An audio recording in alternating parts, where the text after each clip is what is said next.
Bom dia! É um enorme prazer estar aqui hoje com vocês para compartilhar a história do nascimento da Cruz Vermelha.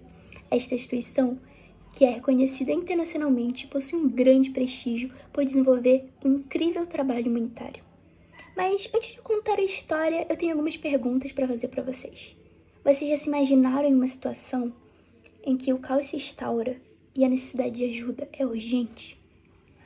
Quão reconfortante seria ter pessoas dispostas a ajudá-la, a cuidar de você? Então, é aí que a Cruz Vermelha desempenha um papel fundamental. Mas como isso surgiu? A gente volta ao século XIX, especificamente o dia 2 de junho de 1859, nas regiões de São Martinho e Solferino. A Batalha de Solferino, que foi travada após a invasão do Império Austríaco à região da Piemont-Sardenha.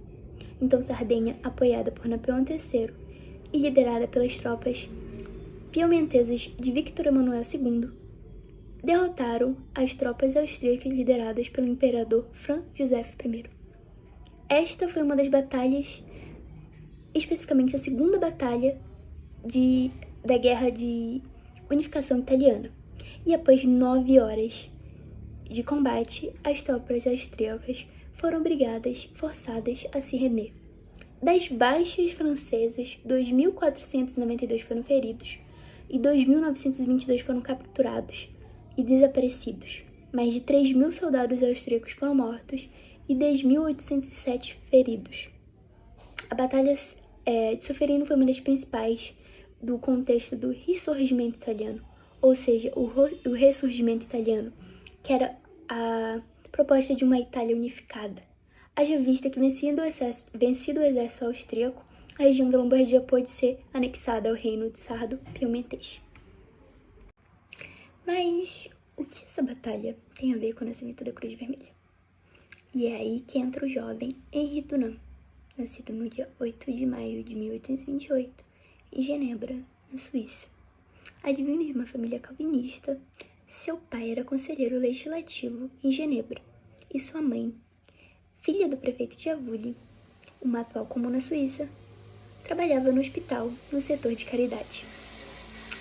Então, Dunant cresceu e amadureceu desfrutando de todos os privilégios, tanto do status social quanto do status econômico da sua família.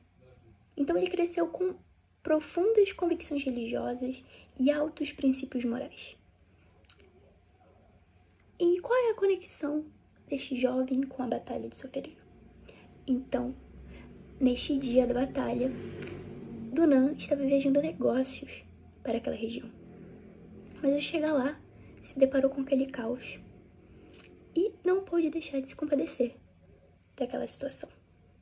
Então improvisou um hospital na igreja daquele vilarejo e conseguiu toda a ajuda possível de idosas, de pessoas que estavam dispostas a ajudar, e tentou manter até o final a dignidade daquelas pessoas, tanto ajudando aqueles que estavam feridos com condições de ainda serem salvos, como aqueles que não tinham mais condições, escrevendo cartas para famílias, anotando seus últimos desejos.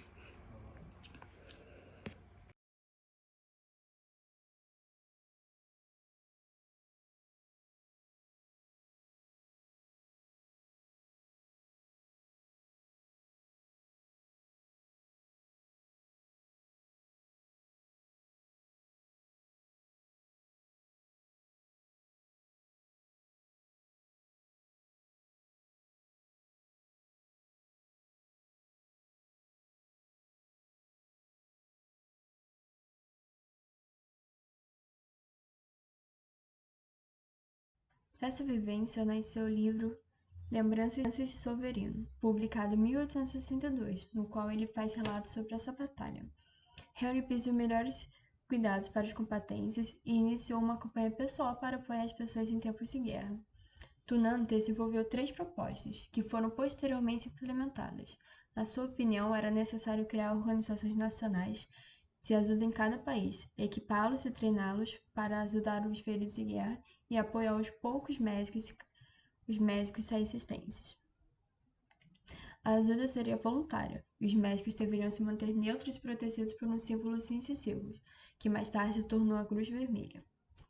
Finalmente, Tunan considerou necessário propor um acordo internacional que dê forças e lei às propostas mencionadas e garanta a proteção dos feridos e do pessoal que os atende. Após o sucesso do seu livro no campo Ciesca, Tunan viajou pela Europa defendendo seus pontos e apresentando projetos visando obter apoio para formar um congresso para prestar primeiros socorros em tempos de guerra.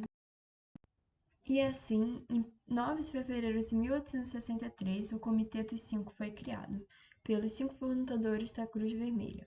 O gerente desse projeto, Henry Dunant, o apresentador do projeto, Gustave Moynier, o Dr. Louis Appia, que se especializou em medicina militar, e Theodore Manor, que acreditou e apoiou o projeto, e o General Dufour, que era uma figura simbólica do grupo por sua espécie militar.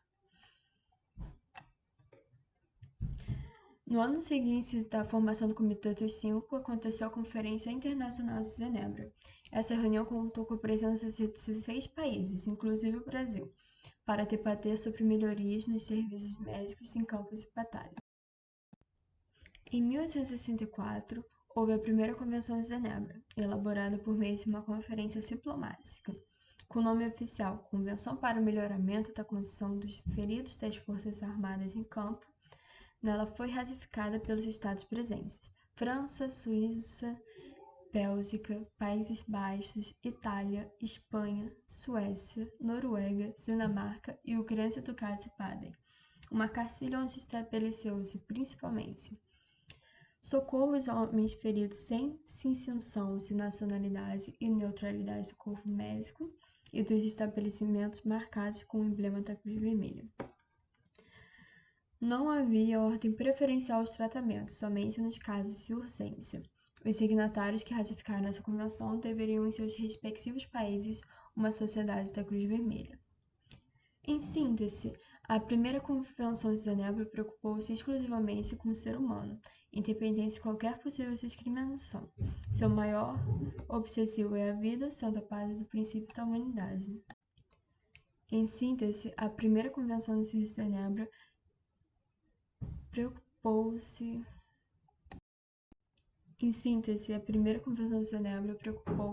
exclusivamente com o ser humano, independente de qualquer possível discriminação. Em síntese, a primeira Convenção de Genebra preocupou-se exclusivamente com o ser humano, independente de qualquer possível discriminação.